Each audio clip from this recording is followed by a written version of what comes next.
Tigre só fica no empate em 0-0 no primeiro jogo da final do Catarinense da Série B e você vai ver também.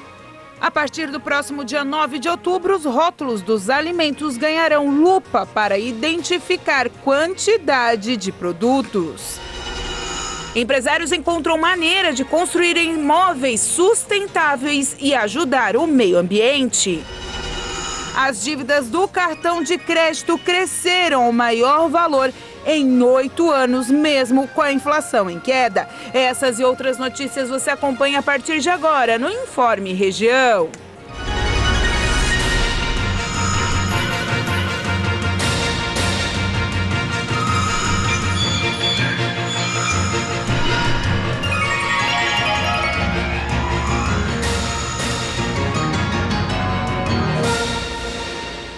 Boa tarde. Hoje, segunda-feira, 12 de setembro de 2022. Nesse momento, tempo chuvoso no sul catarinense.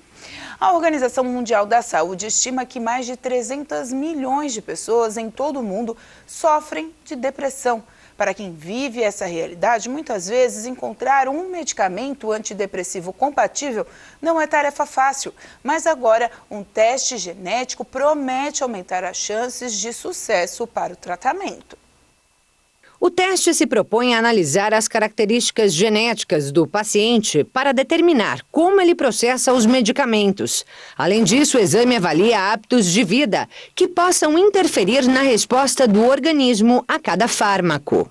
E é justamente o conjunto dessas características que o PharmOne avalia e ele acaba dizendo no final: use esse medicamento com cuidado, ajuste a dose ou não use esse medicamento. Uma solução que, segundo o especialista, tem melhorado bastante a rotina de quem usa antidepressivos e ansiolíticos. Existem mais de 200 opções de remédios para tratar a depressão. E segundo um estudo publicado na revista especializada Frontiers in Pharmacology, cerca de 50% das pessoas não se adaptam ao primeiro medicamento e, por isso, costumam desistir do tratamento. Mas o teste genético promete reduzir essa estatística. O que ele faz é aumentar as chances de que quando o médico prescreve o medicamento, ele acerte. Ou seja, a pessoa tem maior chance de sair da depressão, porque o medicamento está ajustado para o perfil dela e para os hábitos de vida dela, assim como também aumentam as chances de haver menos efeitos colaterais. O teste farmacológico permite que o médico faça a prescrição personalizada para cada pessoa, não apenas em casos de depressão, mas de várias doenças. O exame avalia os mais de 27 mil medicamentos aprovados pela Agência Federal do Departamento de Saúde e Serviços Humanos dos Estados Unidos. Então é um exame que se propõe, na verdade, a integrar a vida do paciente, porque nós não temos de forma isolada só a pressão, nós não temos só de forma isolada o colesterol alterado, nós temos a depressão e provavelmente outras doenças. O especialista diz que a pessoa não precisa necessariamente ter uma patologia para realizar o teste feito por meio de análise de sangue ou swab oral apenas uma vez na vida. Segundo ele, é até interessante que se faça cada vez mais cedo. Taiwan, num determinado momento, decidiu que todas as crianças fariam o exame, porque o risco de ter uma reação a um anticonvulsivante era muito alto. Valia a pena fazer o exame nessas crianças. E a partir do próximo dia 9 de outubro, os rótulos de alimentos ganharão uma lupa para identificar grandes quantidades de açúcar, gordura e sódio. As normas definidas em outubro de 2020 incluem ainda um período de 2 anos de adaptação aos fabricantes desses produtos. A data limite agora se estende até 9 de outubro de 2023 para alimentos em geral disponíveis para venda.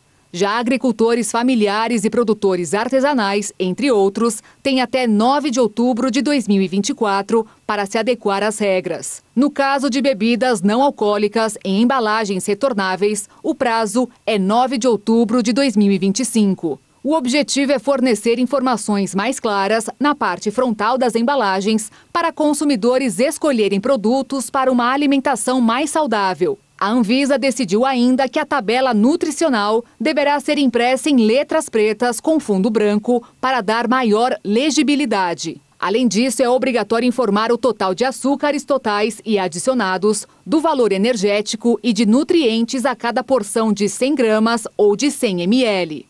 Alegações nutricionais como rico em fibra ou fonte de ferro não podem se localizar na parte superior do rótulo se o produto tem os alertas de excesso de ingredientes nocivos na parte frontal da embalagem. Além disso, os dados devem ficar perto da lista de ingredientes. A seguir, brasileiros cada vez mais endividados devido às altas dos juros do cartão de crédito.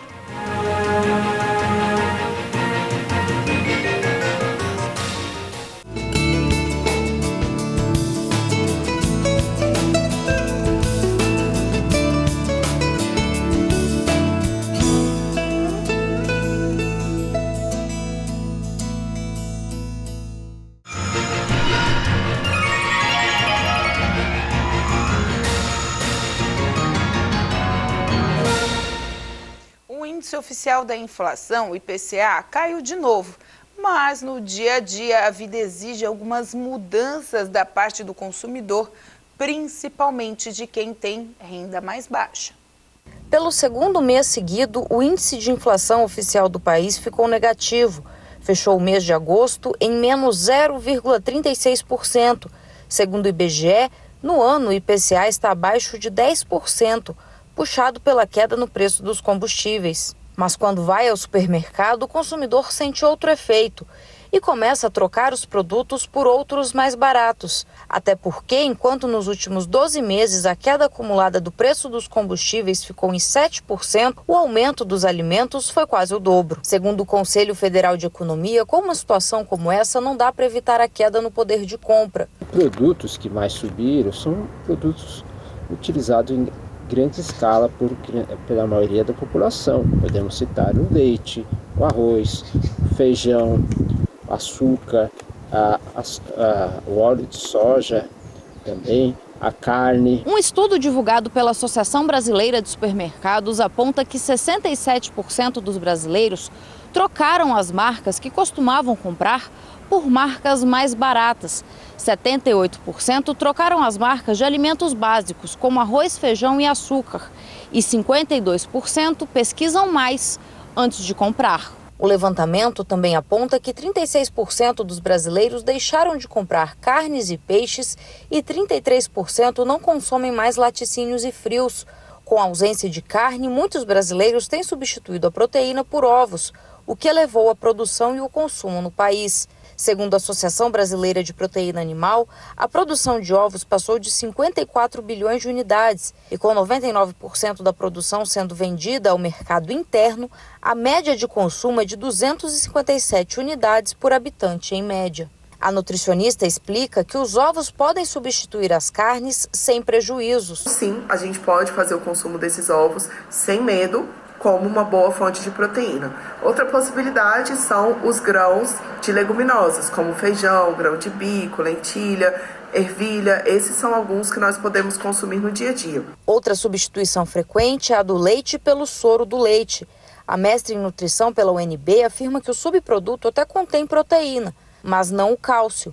E dá outras dicas. A gente precisa se lembrar que a nossa principal e mais biodisponível fonte de cálcio é o leite e também a gente vai ter esse mineral nos seus derivados.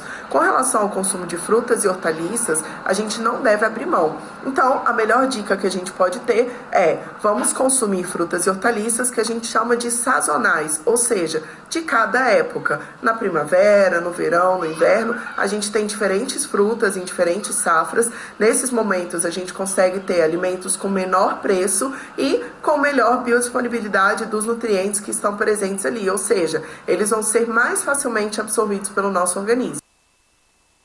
As dívidas com cartão de crédito cresceram ao maior valor em 8 anos com a inflação e a queda da renda. Os empréstimos com juros explosivos de 370% ao ano chegam a 159 bilhões de reais em 2022, mostraram esses dados o Banco Central.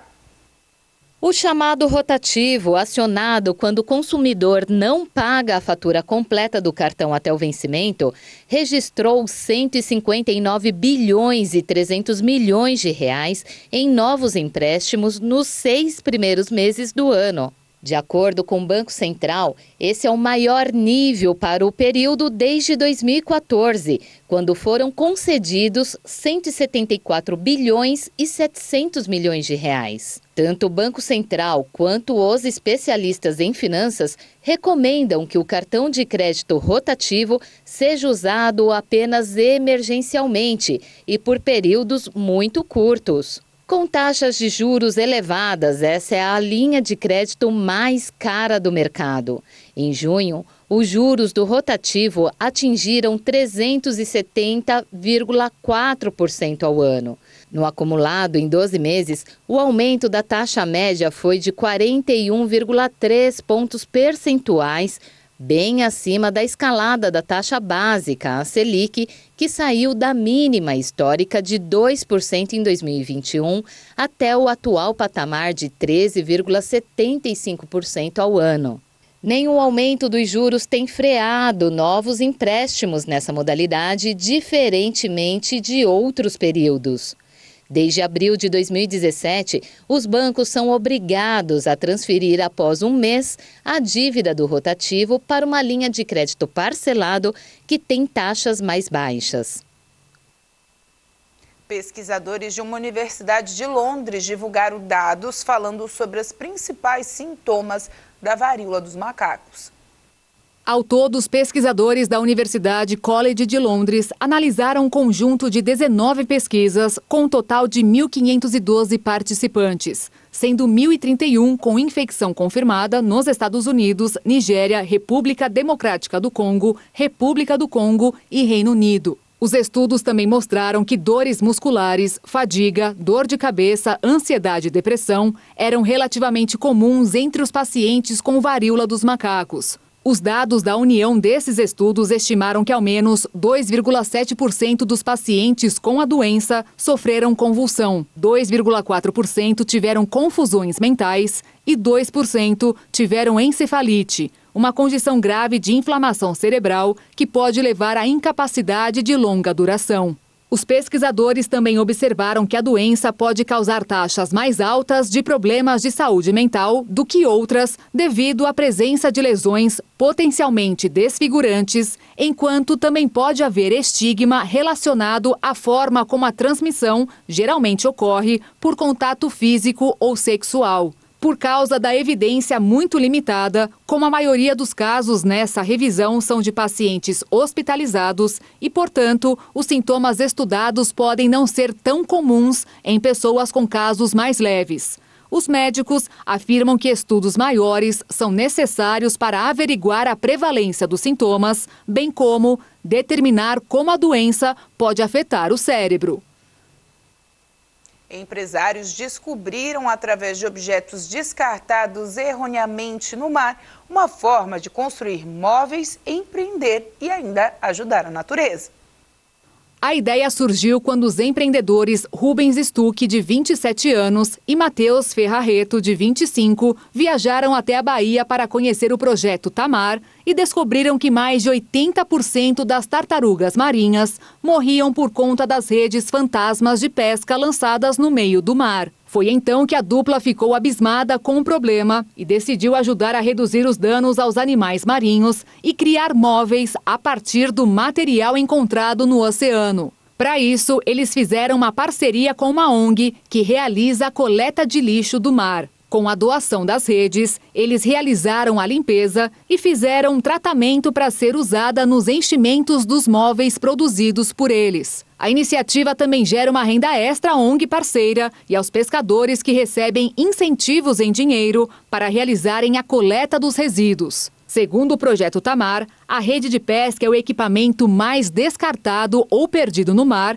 e, por isso, acaba sendo uma ameaça à vida marinha. Para se ter uma ideia, todos os anos, pelo menos 640 mil toneladas de redes chegam aos oceanos e acabam sendo responsáveis pela morte de milhões de animais que ficam presos ou ingerem esses objetos. A organização também ressaltou que a parceria com jovens empreendedores mostrou que o Projeto Tamar tem atingido seu objetivo e que a cada visita o público contribui diretamente com as ações de pesquisa, desenvolvimento sustentável e inclusão social.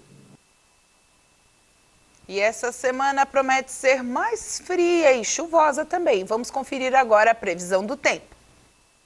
Terça-feira, o dia amanhece com 13 graus, chegando aos 22. Sol com muitas nuvens durante o dia, períodos de céu nublado com chuvas a qualquer momento. Quarta-feira, o dia amanhece com 12 graus, chegando aos 22. Sol com muitas nuvens durante o período da manhã e também céu nublado. Noite com muitas nuvens, não há previsão de chuva. Quinta-feira, o dia amanhece com 11 graus, chegando aos 19. Tempo chuvoso na parte da manhã, aberturas de sol no início da tarde, mas também com pancadas de chuvas previstas para o início da noite. Sexta-feira, o dia já amanhece mais frio, com 10 graus, chegando aos 22. Sol com algumas nuvens, mas não há previsão de chuva. A seguir, Tigre fica só no empate no primeiro jogo da final do Catarinense da B.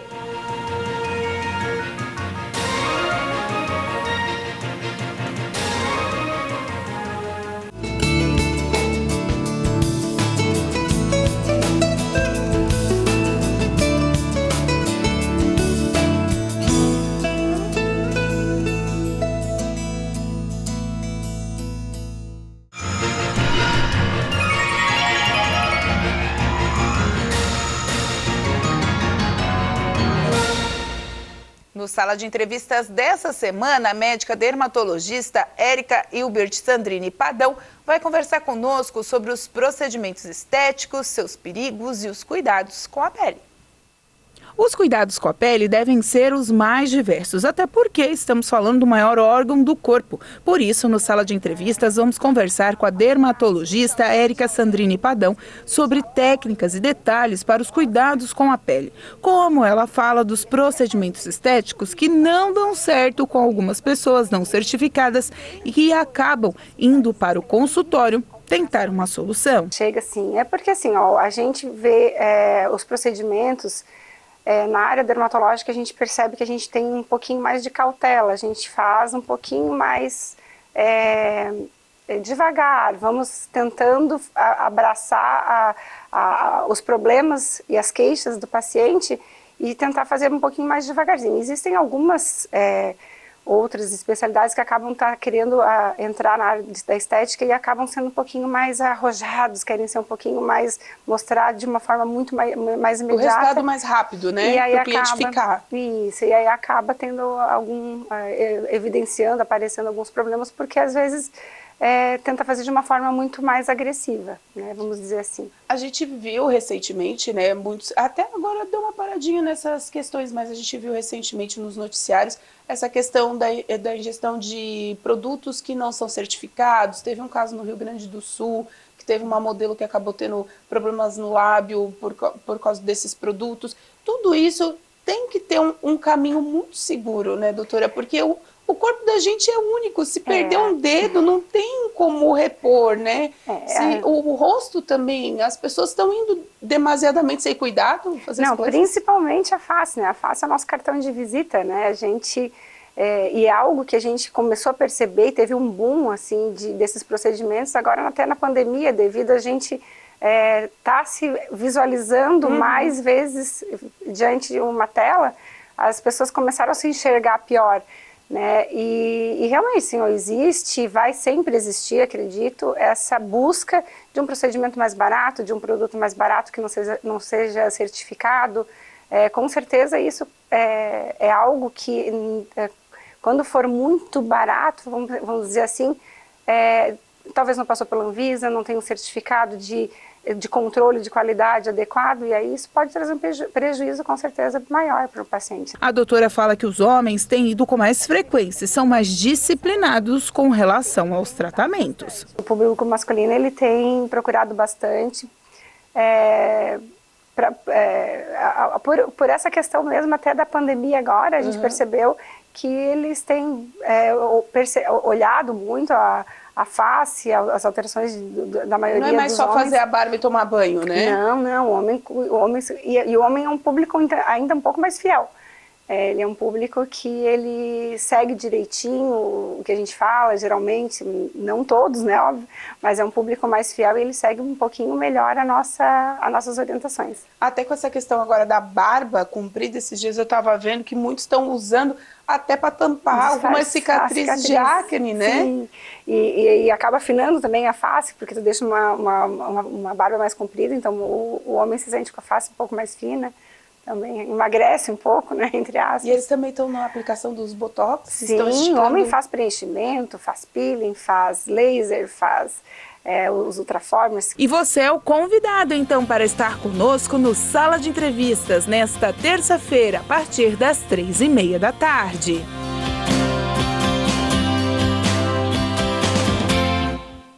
Bem explicativo esse papo aí, você é o nosso convidado então.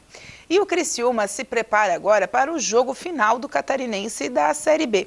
O Tigre empatou em 0-0 no primeiro confronto para aí decidir quem vai levar a taça. Em um jogo que não tinha ares de final, o Criciúma foi a Palhoça, no estádio Renato da Silveira, enfrentar o Atlético Catarinense pela primeira partida da final do Campeonato Catarinense da Série B.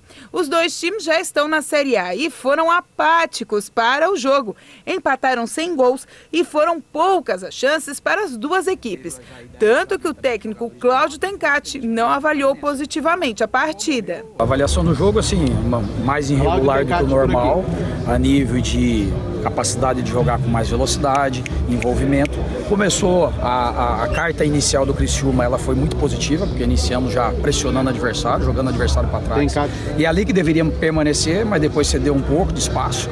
Voltamos para um segundo tempo melhor, de novo, imprimindo um ritmo, e claro que o gol, se você faz um gol mais cedo, você muda o contexto do jogo, ele fica mais viável, né? Mas nada do que apague alguns jogos que a gente fez anterior aqui, que também não foram jogos bons, mas vencemos, né? Então, às vezes, o importante é você ter a vitória. Jogamos para que isso acontecesse. 2 bolas na trave, não ocorreu. Tivemos inúmeras vezes aqui rondando o gol do adversário, mais precisão no pé de vários jogadores ali que poderia decidir para nós. Vamos ouvir. Nós fizemos assim, em alguns momentos, afoito, ou displicente, ou ao mesmo tempo assim, ansioso, mas não definindo da maneira que a gente queria. Então, num jogo irregular, dentro da aproximado que a gente tinha, mas também é natural. A gente fez uma formação diferente, teve já ideias ali também de jogadores de troca, e foi isso que a gente viveu no Catarinense. Agora, pagou, morreu, saber que a gente vai ter o jogo em casa e fazer a força valer na nossa casa quando a gente tiver o jogo de volta, né, e saber que o Criciúma foi superior. Infelizmente, a bola não entrou. Ricardo, a gente percebeu que o Criciúma teve um ritmo muito maior no segundo do que no primeiro tempo, né? Eu queria que comentasse um pouco sobre isso e o que faltou para ter uma precisão maior nas finalizações. Eu vejo que uma cobrança foi feita no vestiário, melhorou de novo o comportamento, como nós iniciamos o jogo. Já começamos em cima, criando oportunidades, preenchimento, chegada de terço, buscando cruzamentos, né? Então, quando a coisa começou de novo, amarrou um pouco, alguns individuais ainda não funcionando bem, com as trocas nós melhoramos mais ainda esse volume, né? E ali que nós chegamos com várias vezes perigo a gol, né? Então, chute de Lucas Xavier, que chutou, pegou por cima, chute do Serrato na trave, cabeçada do Lucas Xavier ali, Lucas Poleto, que teve uma bola para trazer para finalizar um pouco melhor, finalizou, subiu muito, né? Jogadas de fundo que poderia um cruzamento melhor, um preenchimento de área melhor. Então, essas precisões que nos faltou ali um pouco mais de tranquilidade, buscar o melhor passe, o melhor posicionamento, mas na verdade, se você observar, o Gustavo fez qual defesa, nem não voltou, né? Não rondou mais aqui, né? O adversário não cobrou escanteio, não teve falta, teve uma falta lateral aqui, então o volume ele foi muito maior, mas ponto, teve a oportunidade de fazer o gol e não o fez. E isso que a gente queria, pelo menos levar uma vantagem mínima, que tem a vantagem, mas uma vantagem mais de gols. E isso não ocorreu. Agora vamos trabalhar para o próximo jogo. O jogo de volta está marcado para a próxima quarta-feira, dia 21, às 8 horas da noite, no estádio Heriberto Wilson. Já pela Série B do Campeonato Brasileiro, o Criciúma só vai entrar em campo no sábado, no dia 17, contra o Sampaio Correia fora de casa, lá no Maranhão. E com essas informações a gente encerra o Informe Região desta segunda-feira. Lembrando para você que essas e outras notícias você acompanha seguindo as nossas redes sociais, @TV Primavera no Instagram e no Facebook. E é claro também, seja um nosso seguidor no canal do YouTube, /TV Primavera Criciúma, onde você encontra nossa programação ao vivo e também os vídeos que passam por aqui. A todos vocês, uma boa noite, um bom começo de semana. Até amanhã.